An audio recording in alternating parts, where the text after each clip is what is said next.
nosy, quick question. Sure. Are all of your brothers rabbis? Yes. And will all their boys be rabbis? Okay, so I'll answer the question 2 parts. Number one is all in our school system, even if you don't become a pulpit rabbi, the degree that you get at the end is a rabbinic degree.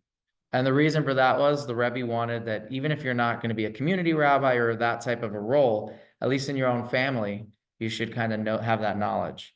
So all of our studies culminate into a degree that is a rabbinic degree. So this is the Chabad kind of school system. Yeah. But that I have a number of friends that are in business and their rabbinic degrees are degrees. So it's not a guarantee. And that's the same thing like for my kids. I don't have an expectation. My father never said you have to do this. So It was a calling. well, there's 2 parts to that. He never said I have to get the degree, and he never said that I have to do what I do. And there was never like an expectation, but I grew up in that environment, so it's something that I appreciated. But it's not, there's no, I even see on my wife's side, all of the ones that are old enough to be rabbis also got the degree, but that doesn't mean that that's what they're going to, bless you. So it's really a personal, I'm going to say, decision. But if you're going through the school system in let's say our school system, before you go for college degrees that might be of a specific, let's say economics or law or whatever it is, you'll probably get this degree first. And these are credits for college, so it works fine. You know, it's like I have an actual bachelor's degree through the school system, but that's not going to help me if I want to become a doctor. I still need to go through medical school and take the prereqs. You know, these wouldn't be it. So it depends on what you're trying to do. So like I have a cousin, we just went to their wedding. The cousin that's from our side is the girl. She's becoming a nurse. Her husband is becoming a lawyer, and they're doing school right now. Like that's their big thing. They're working hard on school. But he's a rabbi. He already got that degree. So now he's working hard on law school. Yeah, so that's the degree. Which, by the way, is this is a question that you didn't ask. The subsequent coming off of Diane's question is, okay, how does the rabbinic school work for me? Because if you go to, let's say, Reform or Conservative, say, okay, it's a 5-year system and you go through, our system is very different. Because technically in the Orthodox, not just Chabad, for example, you're schooling up to when you start studying for the rabbinic knowledge part is all your Jewish knowledge. Like technically, when you come to the rabbinic test, you should already know the standards. Whereas in the Reform and Conservative, they're teaching you from the beginning first and bringing you up to a speed of. So it's very different. Did you have to go to Israel? No. The rabbi that I have ordination from is from Toronto. And did you have to Toronto.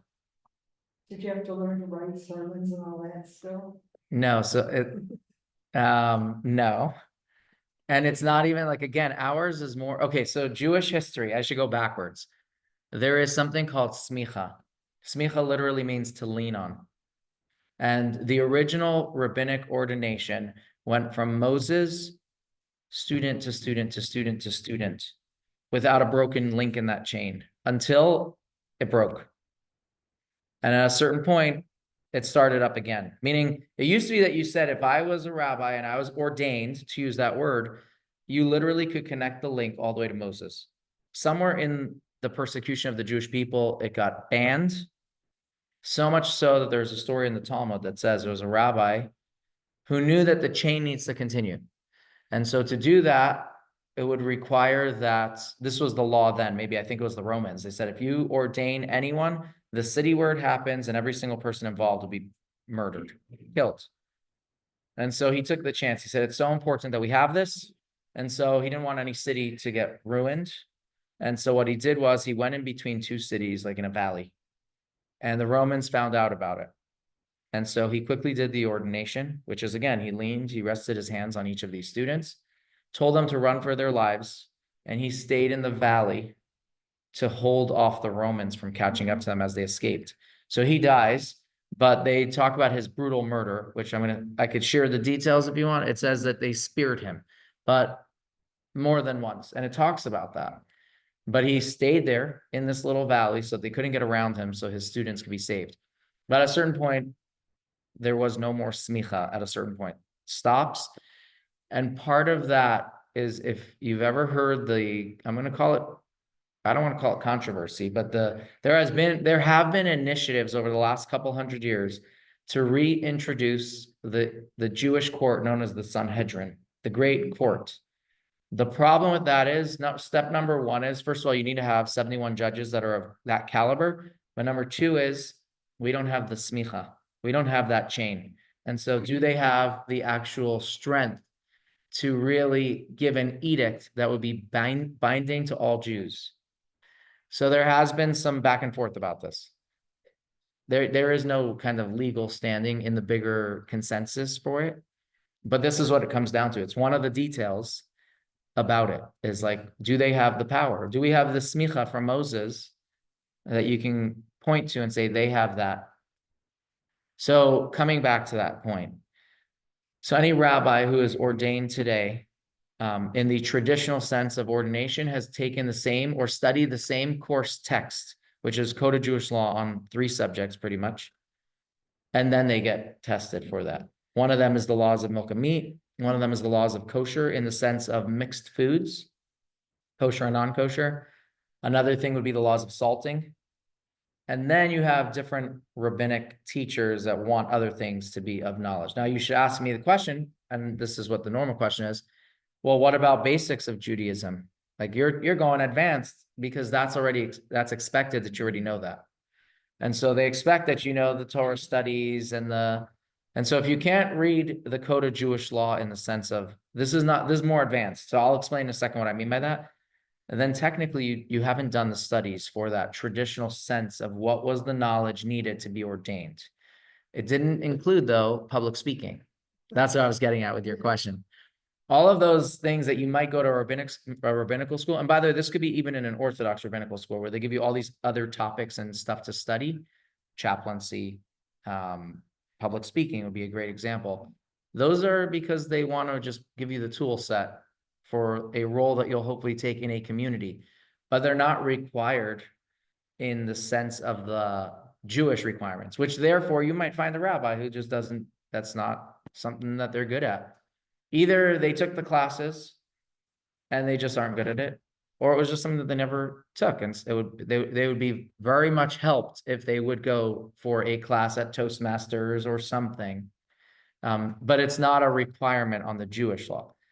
So that's the basic gist of that. Now, back to the Code of Jewish Law. The original law system that we as Jews have was not codified, which means that you studied Talmud, you studied Mishnah and Talmud, and you'd see kind of the law develop, but you don't always know the answer of what's the final verdict, because there's like a whole back and forth discussion. Sometimes you do, but it's not organized. So if you want to know the law about kosher, you might find in one tractate some laws and another tractate other laws, because of discussions that came out through the different laws of the Mishnah. And so you finally had a person who codified it. It was known as the Torah Shulchan Aruch. That Shulchan Aruch means Code of Jewish Law, and the Torah was kind of that volume. It was organized. Afterwards, another person organized it, which is known as the traditional Shulchan Aruch. I'm using the Hebrew word for it, Code of Jewish Law. And then later you came out with other people who did abbreviated or slightly different. But here's something interesting. The current Code of Jewish Law that everyone kind of bases their studies off of, the big text, not the abbreviated version, was written by a Sephardic rabbi. And we all know that Sephardic and Ashkenaz have different customs, and maybe even in some of the laws. And so at the same time, or around the same time, there was an Ashkenaz rabbi working on codifying the Code of Jewish Law. And he finds out that there's a Sephardic rabbi who's already ahead of him. And so instead of starting from scratch the way he initially began, he said, you know what, I'll just amend the Rabbi Yosef Caro's edition and add where I disagree, kind of where Ashkenaz disagrees. And so now, like when you study the rabbinic classes for that, you use that Code of Jewish Law. There's like the text slightly changes, maybe in italics, And that's where you know that Rabbi Moshe Isserles, who is the Ashkenaz guy, the rabbi involved in that, where he adds his 2 cents. So traditionally, we really agree on most stuff. But I'll give you one of the classic examples of a disagreement. Fish and meat in traditional Jewish food are not eaten together. It's kosher. They're both kosher, but in the Code of Jewish Law, it says that that's not healthy to eat together. So it's not a Torah law. It was like a health law. In the book, the Sephardic rabbi actually wrote fish and dairy are not to be eaten together. So your classic and my classic bagel, lox, and cream cheese would be a problem according to this Sephardic rabbi. The Ashkenaz rabbi gets the text and he reads it and he says, that's a printing mistake. That's not what he meant. He meant fish and meat, because that, everyone agrees, is a health issue. So today, if you are Sephardic, there are many that will not have fish and cheese together. They can eat it right after each other, but not together. So if you grew up, here's where you might have seen the separation of fish and meat, or fish and chicken. If you grew up at a Shabbat dinner and they do fish and chicken as separate courses, it's not by mistake. So it's not like there's an appetizer course and then you have a chicken soup and a matzah ball, and then you have brisket or chicken. It's actually, there's a purpose to that. We don't necessarily know that. We just, okay, that's how it worked out. This was the salad course, and it also had fish, and then you have like soup, and then you have chicken. Gefilte fish, exactly.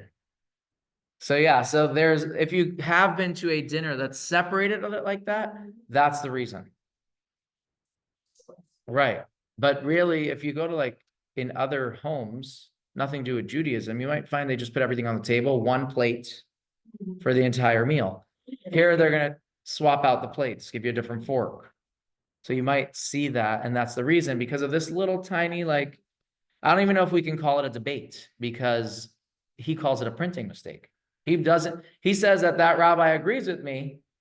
It's just a printing mistake. So there are a lot of interesting small things, but that's like one of the ones that are more known. Because again, we all grew up with bagels and lox and cream cheese. Right. And so I can share another interesting one that I learned, not from the book itself, but I spent a year in Argentina. And one of the things that I did was Passover at a hotel.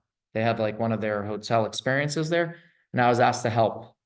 And so I didn't miss out on the opportunity. I stayed for it.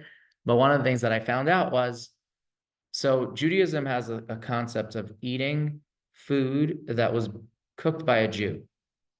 Now, what does that mean? I mean, we all go to restaurants, and trust me, the laborers are not Jewish. So the way it works is that a Jew should be part of the cooking process. That could be turning on the flame. It could be mixing it once. It's very easy. It's not complex. It's an oversight type of a thing. Now, the Sephardic tradition is it's not enough that you turned on the flame. At least, again, when I say Sephardic, I'm really generalizing, but most of their opinions are the Jewish person should put it into the oven and the Jewish person should take it out of the oven. So you might not even be cooking, but you might be in the kitchen just to help them put stuff in and out, because that's your process of helping for the cook. Again, part of that was the oversight to make sure that, people weren't messing around with it. But I just shared that as an aside. There are differences, but nothing like, you don't find major differences between the Sephardic and Ashkenaz. I mean, you find customs. Passover has many, right? We don't eat rice. They do eat rice, beans. But those were customs. Those were not laws.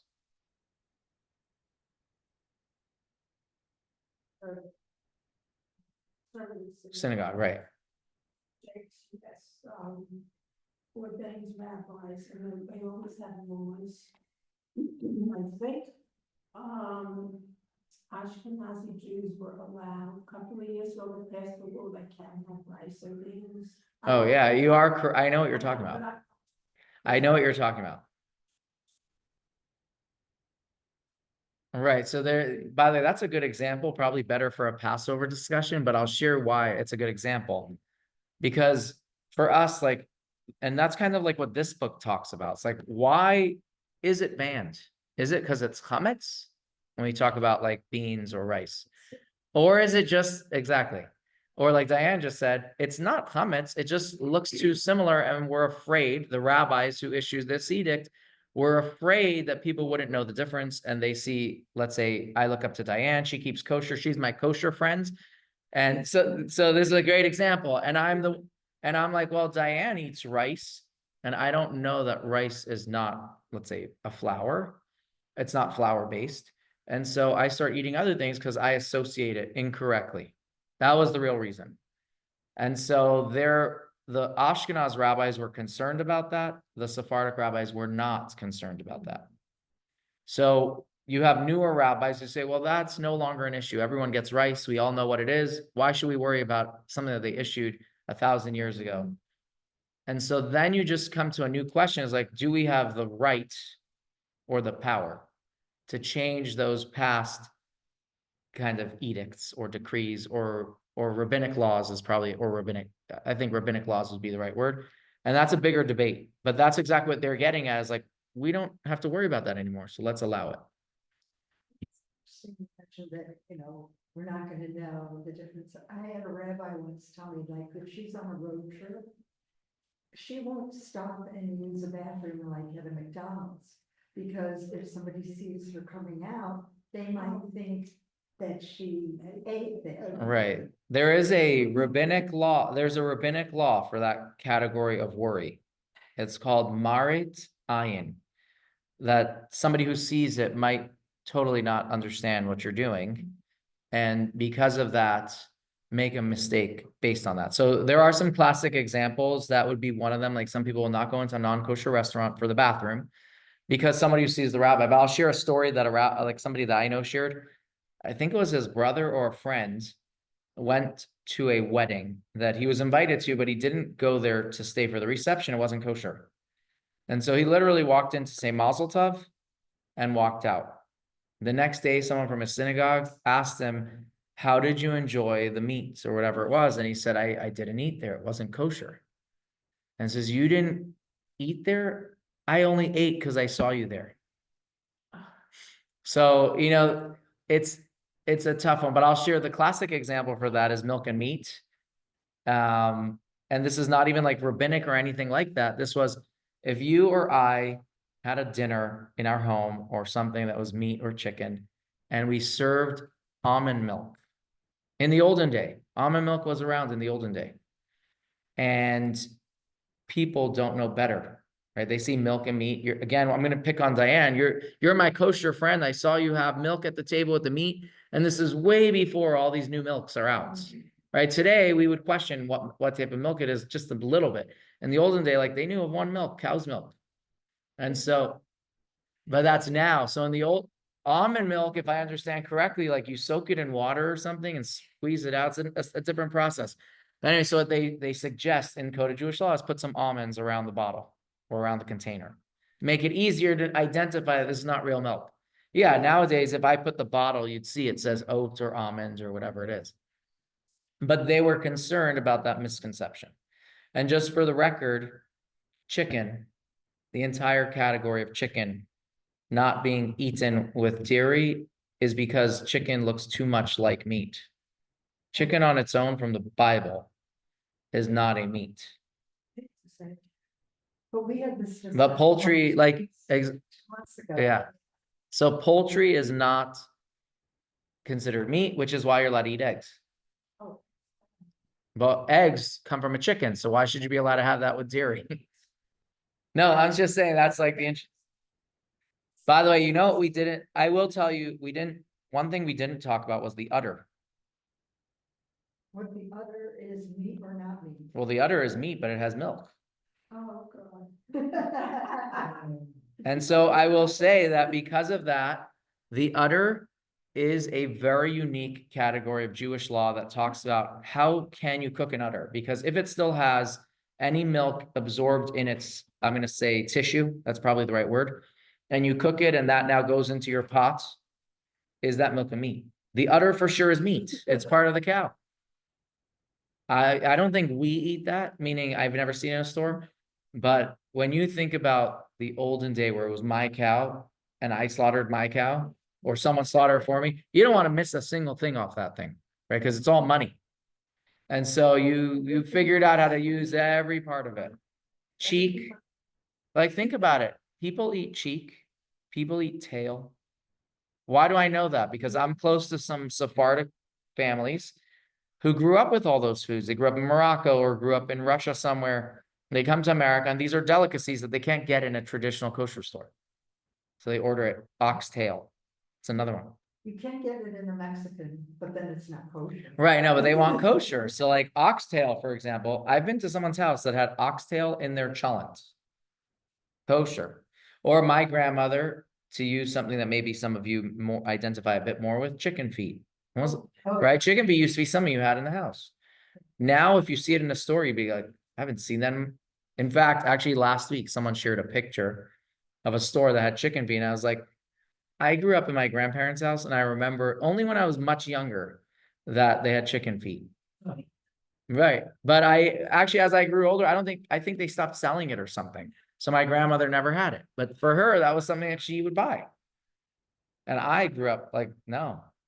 Tongue was like unique. And if someone ate tongue, you know. Yeah, no, for sure. I'm sure we'll start, and I don't know what it is, since he was coming here, I said, we really have to discuss this anti-Semitism in this country. In this country, in the world. Well, we live here, of course. Right, so you're So. Colombia.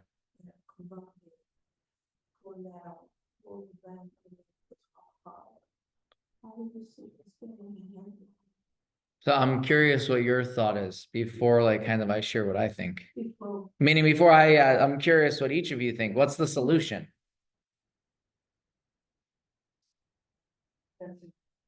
No, I'm curious what your thoughts are. Besides for the question, like what?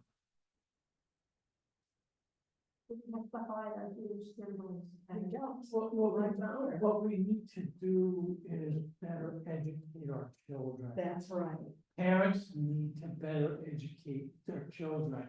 And unfortunately, I coach at the JCC Maccabi games. I coach at the JCC Maccabi games. Okay. The Maccabi games are 13 to 16-year-old kids.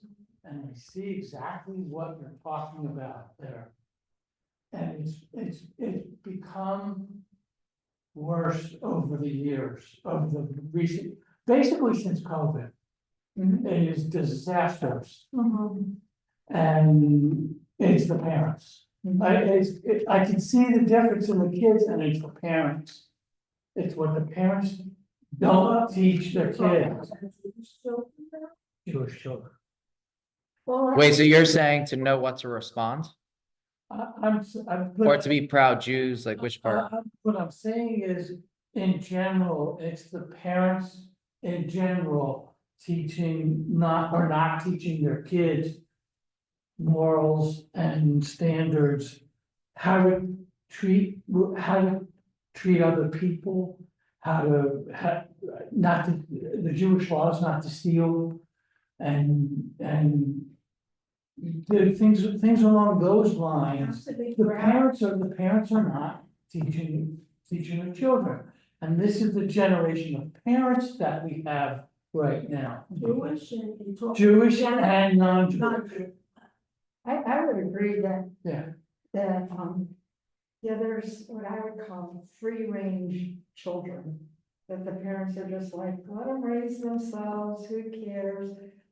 They want to be the kid's friend. Right, I think it goes a step farther though, just like, some states have now, mandated that you have to teach about the Holocaust. When I was younger in school, we taught more about differences, oh yes, you know, you're probably not. And I think that there are so many laws nowadays that you can't teach this and you can't teach that, and so that's why differences are amplified instead of reduced. What do you think? Or you just have the worry but not the solution?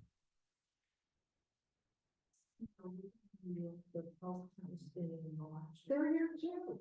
Yeah. They're- I mean, what, this is going on for thousands of years. It was kept undercover. It's my, you know, my place, it's accepted and. It's not that we. So I'll tell you, like, there's a couple thoughts on this. Number one is, in addition to what you shared about education, there is a standard teaching that is not allowed in public school system, which is God. And so one of the basic teachings, which would be very helpful, is reminding people that we are all created in God's image. And so, like, one of the, I'm going to say, an analysis of the Holocaust was, how is it possible that human beings could kill other human beings? Only if they believe, first of all, either they don't believe in God, or they don't look at another human being as equally a human being, right? People kill animals, whether it's for food, hunt, whatever it is, right? Because they don't consider them equals. And so really the basic teachings have to be is like, these are people creating God's image. When you teach that to our own children, and other parents have to teach it to their children, you can teach that basic human dignity, which changes the conversation. So one of the solutions is, how are schools allowed to teach that? They're not allowed to teach anything based on God.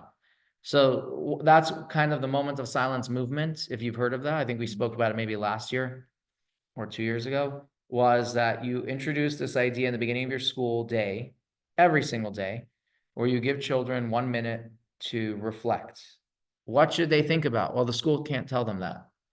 So they say, go ask your parents. And you hope that the parents will say, thank God for your blessings in life, or whatever it is. Give them an opportunity to kind of ground themselves every single day. That's one thing.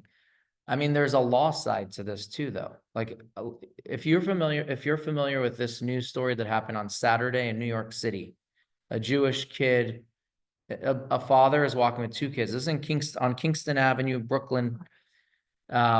And a black person in a mask comes and literally grabs one of the kids who's holding onto his father, pulls him out of his father's hand.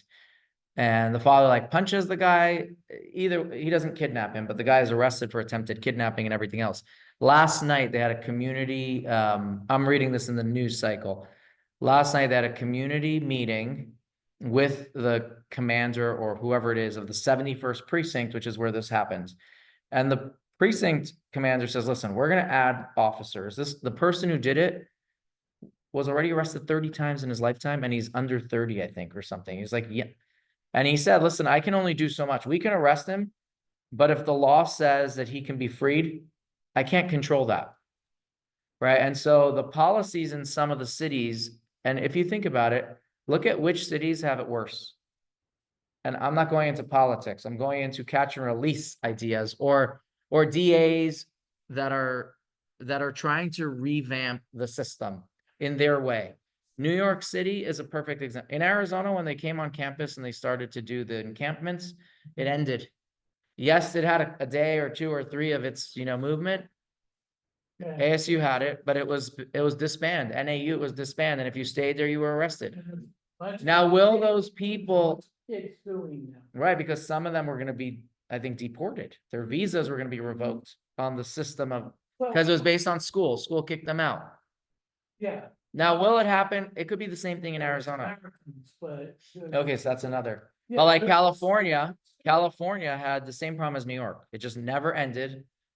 And so I do believe, unfortunately, on the politics side, that hopefully it changes, because the rhetoric from the top is definitely different on that. But I feel bad that why didn't President Biden understand that when it was happening? Like, and so really our own government fed into the allowing it to happen. I don't want to offend anyone here. That's why.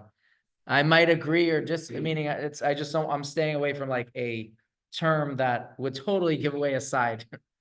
I think every side should be on this side. That's how I look at it. This is not a sides thing. And hate is definitely something that our government has to play a role in stopping it so that people aren't comfortable doing it in public. Right.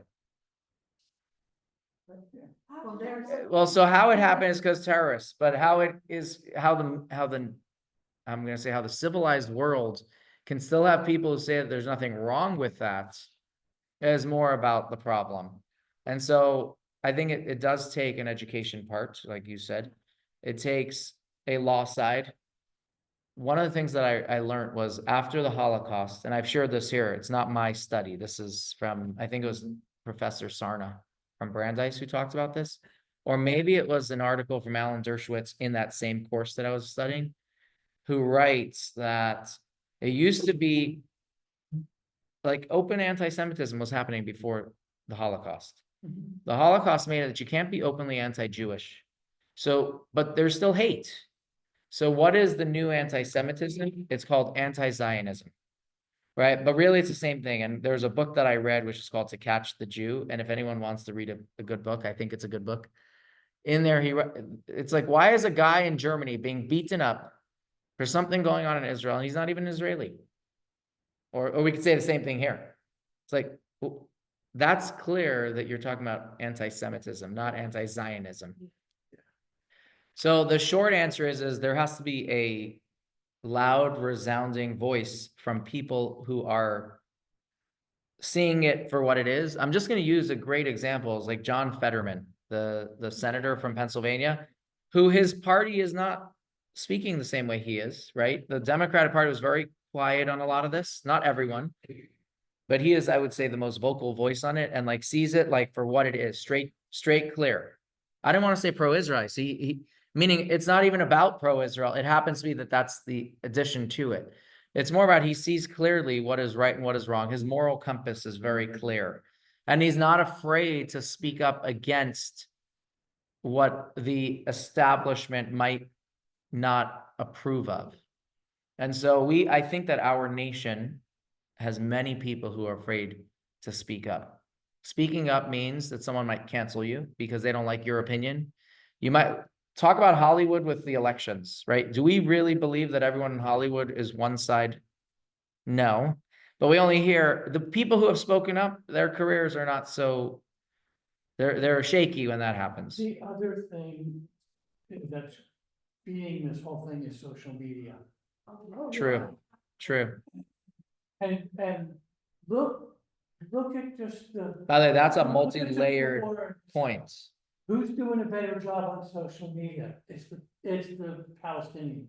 Well, I want to back up on that. That's why I want to come back on that. Yeah. They might not be doing a better job, meaning it might be that you have equal. The question is how the algorithms work, right? And I want to use a politics one for just a second. On Google, if you put in, this just came out literally during like the election week. Based on your search. Based on your search, if you search for Kamala Harris, they told you where to go vote. If you put in Trump, it didn't have that detail.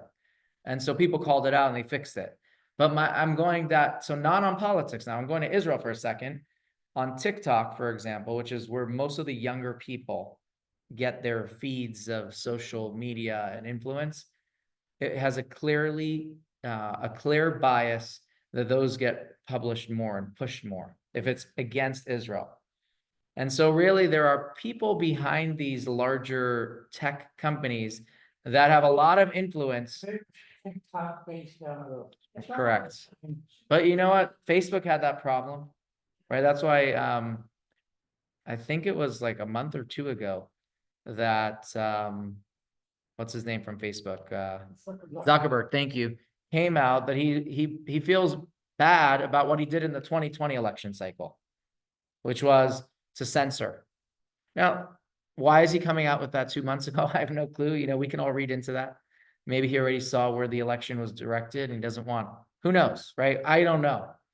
But the point is like they control a lot of the narrative. And so they have too much power in their hands, which is why people don't like Musk because he removed that from Twitter. On the other hand, people say, well, now it fosters hate. So I hear both sides of this. But what it did is allowed people who disagree with whatever the main talking points or the general ones that the media really talks about. And so that's why there's all this conversation now is like, where did the media go wrong in this election? How did they not see what's going on in the country? That Trump would win, not just by a little bit, but he has the popular vote, right? And so were we lying to everyone? Or maybe they don't want to say that and they're going to blame everything else. Like, not to get into that. That would be a great conversation for a current events discussion. Media is also affecting the kids. By the way, the media is, we don't have to go to social media. Let's talk about media, for example. Right? The voices Yeah, that you can find on the news that are with bias are stronger than the voices, unless you're watching like the conservative talks. Most of the mainstream media, and I hate to use that word because it became politicized, but like, I mean, the larger media organizations have a slant. Now, in the beginning, there was no slant, right? It was because it was a brutal massacre. But like, as you start sharing stories and, how you put a headline, yeah. right? Literally, how you put a headline. Because it goes in current news cycles, and the Right. current news cycle is the Palestinian people. Are victims. Not Right. Israel. Look at CBS News, and for the longest time, the reporter it was. In Israel? Right. Yeah, the guy embedded in, On a tangent here, I just went to a seminars from the Scottsdale Police. And what they said is even if they can't, investigate something, to report it. Because, they keep statistics and it will help find. A if trend, there's enough, right. yeah, they can track. Right, I will tell you something that I learned, and I'm agreeing with that. So just a recap on this, education. There's biases there's education, like the schools have to educate too, what's right, wrong, whatever. The Jewish edition of saying, teach people about God and divine image, that regardless of where you were born, who you were born to, what religion you believe in, you were created in God's image and we have to respect each other. then that's the Catholic things too. Because they also say we are created. in Right, God's of image. course, but it's based on the Bible. No, but it's based on the Bible. That's what I mean. My point is to add God would be it would be helpful. But even if you didn't put God in there, you talk about life, teach people that you're allowed to have a different opinion, but respect each other. I mean, we know that the encampments on campus were violent. They weren't just, I'm pro this or pro that. They were literally, they were violent. Kids think, They were violent and discriminatory. Yes. That's what I want to say. And no one stopped it. They should have been nipped in the bud right away. Both Saturdays I'm at services, so after the Pasha, Rabbi said, what comes away all the time is Judaism, use it as a moral compass. As a moral compass to do the right thing. Right. Use for yourself and others to do the right thing. So it overlaps in other religions. I mean, I believe, I'm very pro-Israel and very Jewish and, but I think that other religions, we all respect the same God in different ways. Have to be, well, respect the next one. Right. And that's a partial, also. Also, by the way, just to add one more thing, you know how it says you should know your enemy? Yes. I think that people would like to whitewash some of the hatred from this, I'm going to say, conflict, and say, no, really, they want peace too, but you push them into. No, those people agreed with this massacre. When I say those people, I mean over 75% of the people living in Gaza are happy that happened and would do it themselves if they could. So you have to be aware of that in the narrative too. But coming back to all of this, I think the short gist is it's a multi-layered point. But for Jews, I can't control that, right? I can control myself to be very proud of who I am, walk proudly, not be ashamed, speak up and say, no, I think that's wrong. And yeah, you're going to lose friends or you're going to be scorned at that event. But just having that, I'm going to say, pride is very, very helpful to other Jews who see this happening. Right now, it's so much easier to hide than it is to speak up. And so, like, if somebody goes to shul or shows up at a rally or shows up at whatever Jewish thing, that is something to be celebrated because they could have chosen to hide and nobody would have So it's important to really celebrate each opportunity. And like you said, speaking. There could be a two-state solution in this. By the way, I don't know if that's political. I'm just, What is- right.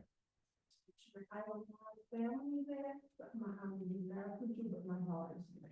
I think that on the political side of that conversation, they have mentioned that for sure that conversation has to be on hold. I know that in the Jewish religion that you can't give up land, right? The land is holy. It was given to the Jewish people. And so two-state solution doesn't, right? All they're going to do is find violence, but not to get into that because that's really a longer. I just bought a book actually to read on one of the things that you find the Rebbe used to speak about was I'm going to say the Hebrew word was shlemus haaretz, which means the wholeness of the land. And he had a very strong opinion about this. And so I bought a book because those are talks that are from the 70s and 80s.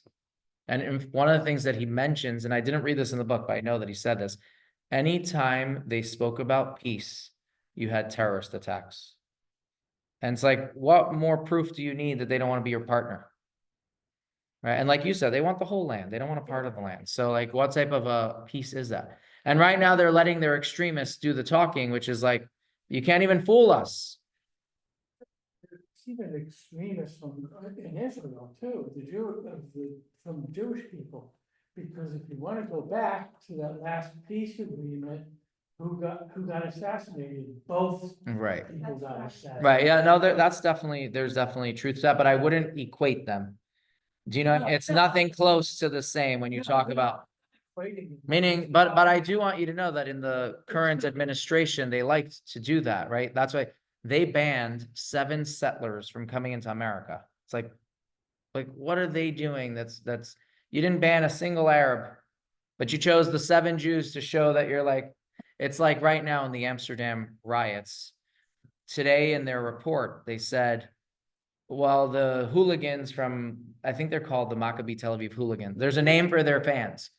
And they said they were chanting anti-Arab. That doesn't give anyone a right to do what they did. And even if they pulled down a flag, which also happens, right? I'm not ignoring the truth. If that's true, you don't put that in line 5 of the report. You put that at the end, right? The beginning of the report has to say that everything that these people did was wrong. And don't give them, well, they did it because of. That's not true. They did it because they hate, right? You don't come to a pre-planned, I'm going to say pogrom, to use a strong word, or whatever you want to call it, and tell me it was because they pulled down a flag or because they chanted at us. Right. So I think we do need people who see it very straight. We've had people in our government that are very good with that, but they're not the majority of the voices. I say our American government, right? You have had people who see it for what it is and speak up, have I call it moral clarity.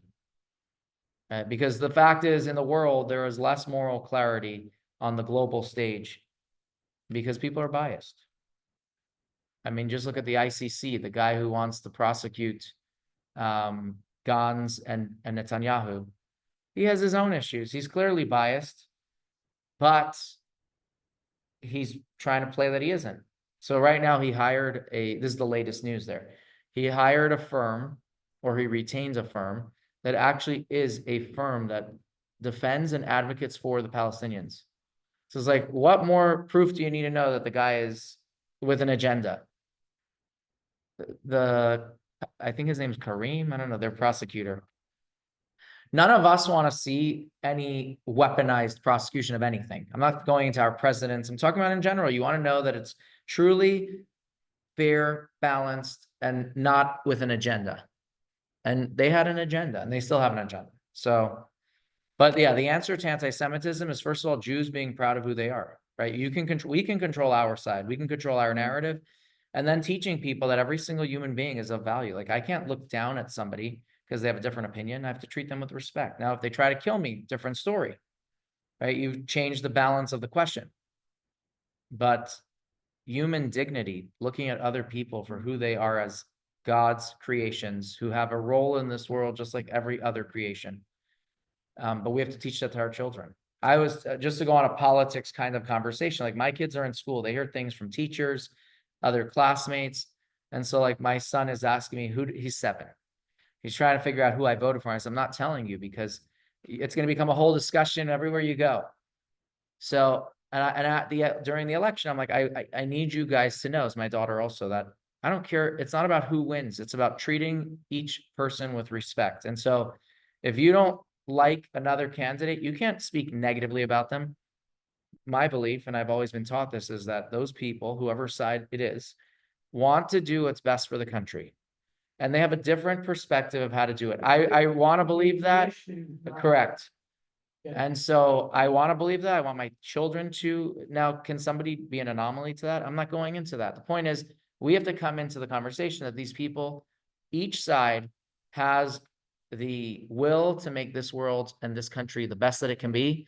And the question is, how do you get there? And what's the important part? Is it, like you said, is it the agenda of making sure gender identity is the way we want it? Or is it about immigration? Is it about welfare? I mean, they're going to choose what their priorities are. So it really is about respect. Right. They're interested and they're just not speaking up. Right. Well, they voted.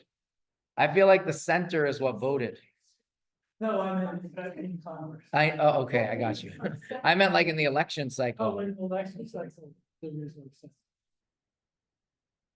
Yeah, I don't know. So, the goal is that we see people for human beings. And the goal is that those who hate us also should see it that way, but they don't.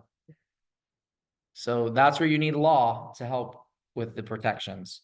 And is our law system doing a good job right now? That's I'm not commenting on that. That's the question.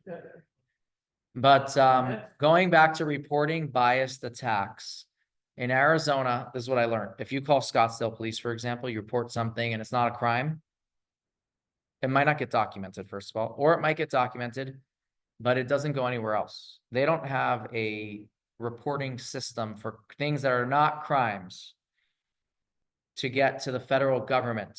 And so if you truly want to report it correctly, a bias crime or a hate incident, the correct thing to do is you report your crime to the 911 law enforcement that shows up. And then you also put it into the federal tip lines of the FBI and the Department of Justice, because they don't talk to each other on things that are not crimes.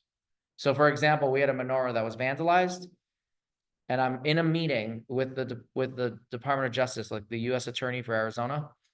And I said, well, what about that story? And I see them like talking to each other. They don't even know about the story. Why don't they know about the story? Because when it was reported, it was clearly a hate crime, but it never had enough information at the time to be written as a hate crime. So it was only a vandalism crime. So because of that, they never knew about it. But really, they, as I learned from that meeting, technically, if I would have put it into the tip line and they reviewed it and said that's a hate crime, they could have I'm going to say intervened in the case and said, we'll take that. They could have done that because they have more power to adjudicate cases like that. So I learned that you got to report multiple places if you really want to make sure it's a known story, if you feel like it was a hate or prejudice. Right. They also say to report it to the ADL, and they're, I went to a talk with the ADL and the FBI, special agent in charge here, and he said that, they need to know too, because a lot of cities in. Right, don't report. But I'm saying like in Scottsdale probably and Phoenix, like they probably report to the FBI, but they only report it if it was listed as hate. But they do know even any crime. Right. Because. Any crime I don't know about.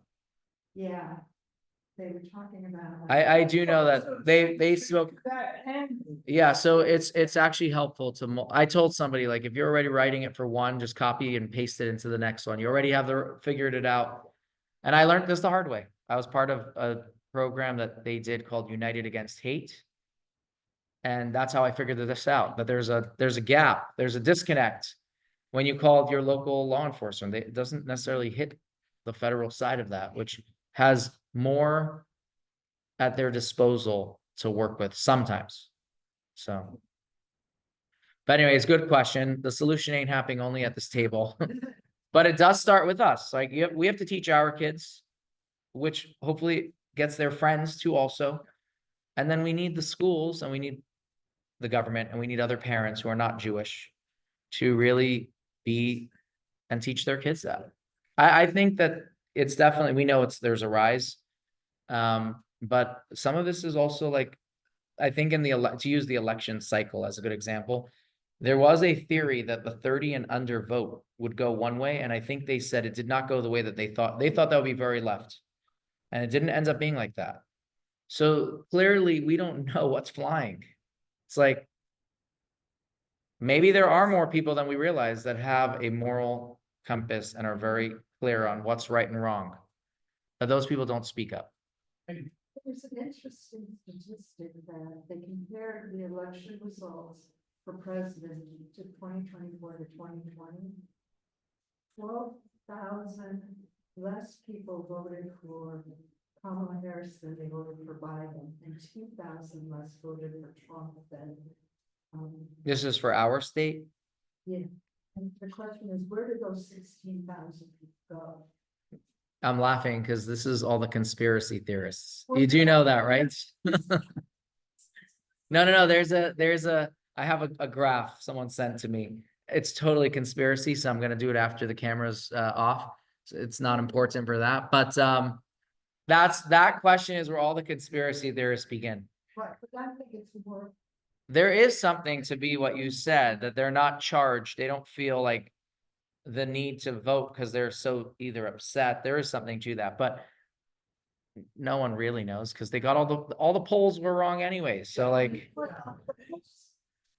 First you have to ask who did the poll, and then the question they ask, because questions they ask can manipulate the answer. The other thing is, how did they conduct the poll? Are they calling landlines?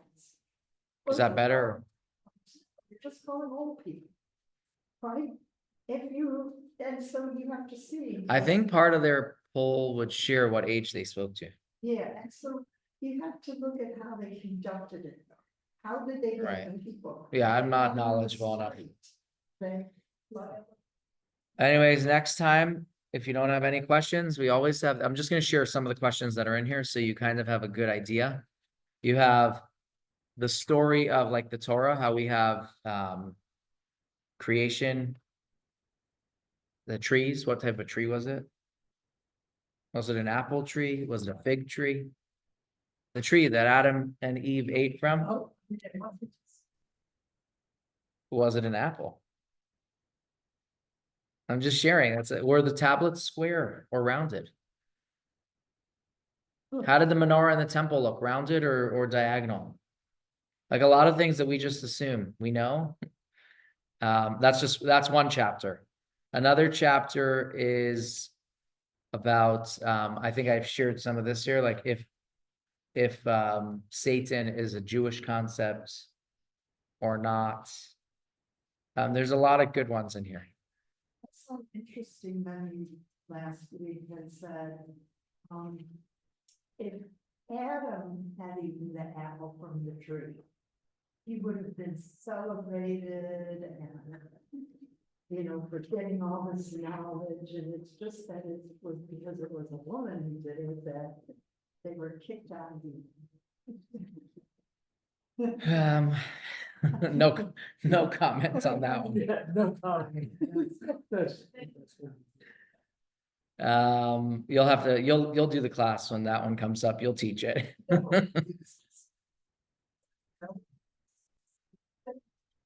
This also had like, what's the Jewish take on elective surgeries?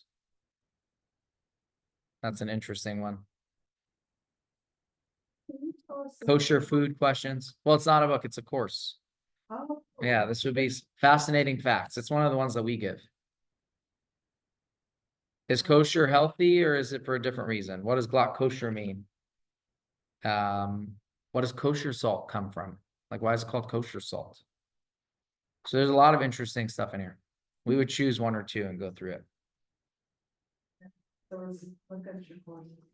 Well, I'm going to Morocco next month, so I'm going to be looking at the way they serve food now. Rabat, where are you going? We're going. We'll end on this. A lot of it, we're going to Shabbat homes and things.